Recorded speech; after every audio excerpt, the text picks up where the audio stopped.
E muitas vezes as pessoas tentam muitos programas, muitas metodologias, e às vezes não conseguem ter resultado porque precisa entender realmente as raízes da sua ansiedade, né? A ansiedade já tem muitos transtornos. E essa questão comportamental, e aqui na psicologia a gente fala comportamento, o pensamento também como comportamento, não só as ações nossas, como agimos, mas também os pensamentos.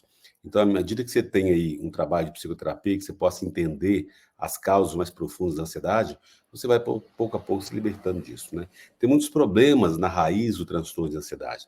E muitas vezes esses problemas são invisíveis, porque é muito difícil a gente ver a gente mesmo, né? Então você tem aí uma percepção de si e que, às vezes, você fala, olha, mas eu não estou ansioso. E, na verdade, a ansiedade está aí instalada há muito tempo na sua vida e você ainda não percebeu essa ansiedade, né?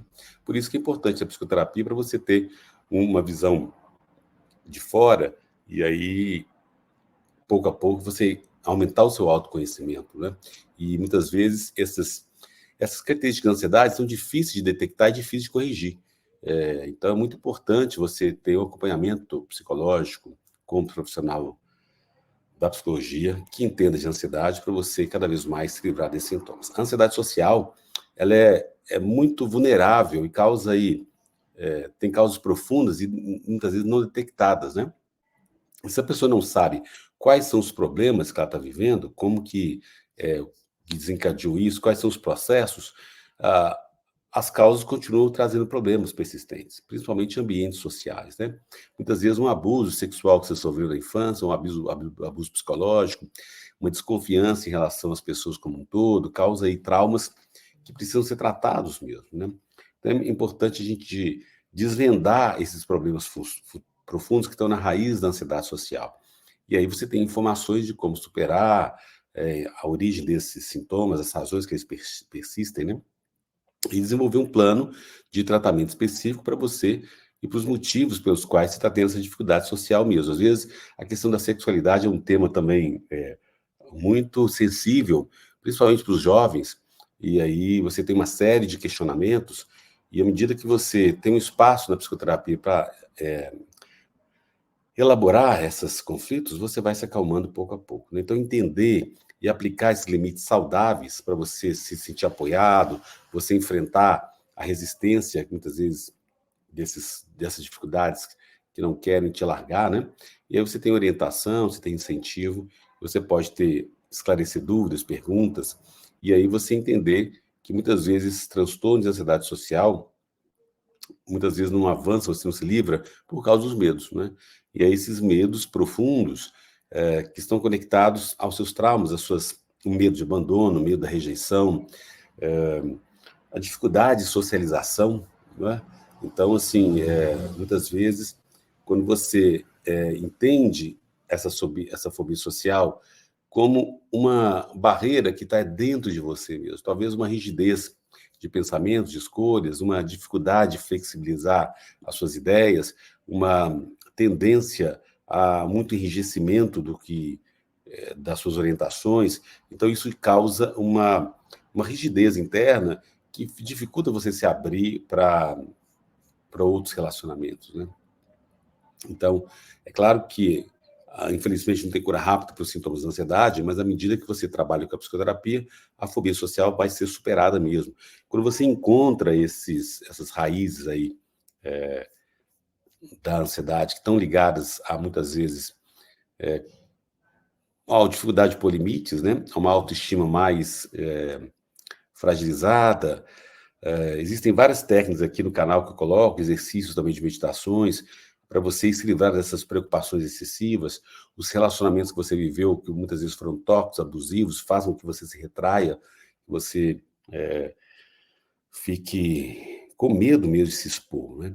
E à medida que você vai tendo estratégias mais leves, você consegue fazer pequenas ações, você se sente no controle das ações, você aumenta a sua resiliência, você aumenta mais a confiança em você, e pouco a pouco você vai enfrentando esses medos, porque os medos eles são muito arraigados, né? E eles aparecem de uma forma como se você realmente tivesse ali um bloqueio na ação mesmo, né? E a tensão emocional, ela sobrecarrega o seu organismo, trazendo uma intimidação muito forte. É como se você não fosse capaz de romper aquela barreira. Por quê? Quando você está num ambiente social, aberto, um evento, você, ao chegar próximo das pessoas, aquela barreira, aquela tensão, será que eu vou ser aceito? Será que eu vou ser rejeitado? Os pensamentos, e se eu chegar e as pessoas não gostarem de mim?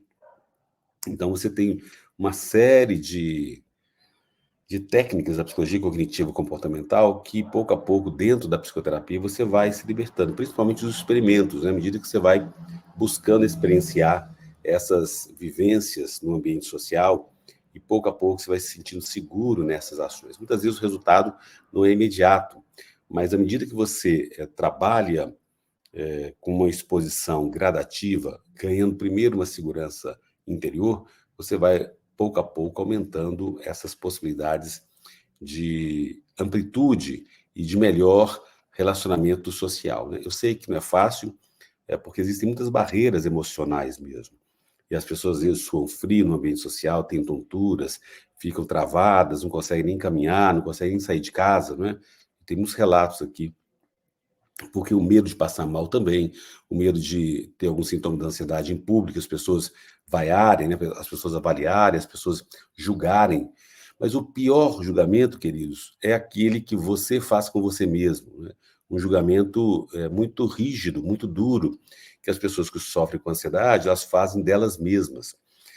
Ou seja, que você não é capaz, que você é inferior, que você não é bonito ou bonito o suficiente, que você não tem um corpo legal, que você não tem, quer dizer, uma série de senãos que fazem que você se avalie negativamente. A Lois Hay, que é uma autora britânica, ela já faleceu há algum tempo, ela tem uma técnica do espelho. Eu tenho aqui no meu canal a técnica do espelho, para você olhar para o espelho e você falar: Paulo, eu amo você, eu gosto de você do jeito que você com suas limitações, com suas dores, com seus conflitos, com seus traumas, com as suas dificuldades de relacionamento, né?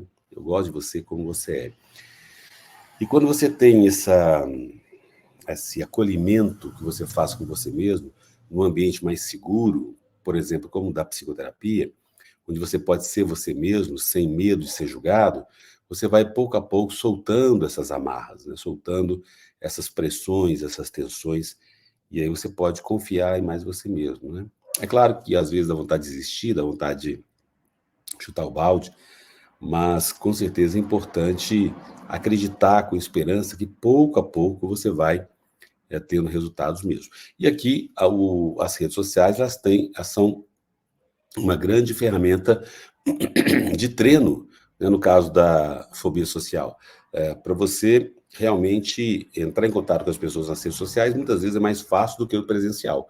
Então, pode ser uma grande campo de experiência as redes sociais, claro, com cautela, com metodologia, para que você possa cada vez se sentir mais confiável. Então, lembrar vocês que a fobia social, você fica livre dela sim, né? E cada vez mais você vai ampliando a sua capacidade de relacionamento interpessoal, né? Eu sei que não é fácil, mas é possível, tá bom? Eu vou responder algumas perguntas aqui. Hoje a live, estou começando mais cedo, vou repetir ela às 19h30. Tem poucas pessoas aqui agora, eu posso responder todo mundo e a gente pode estar caminhando aí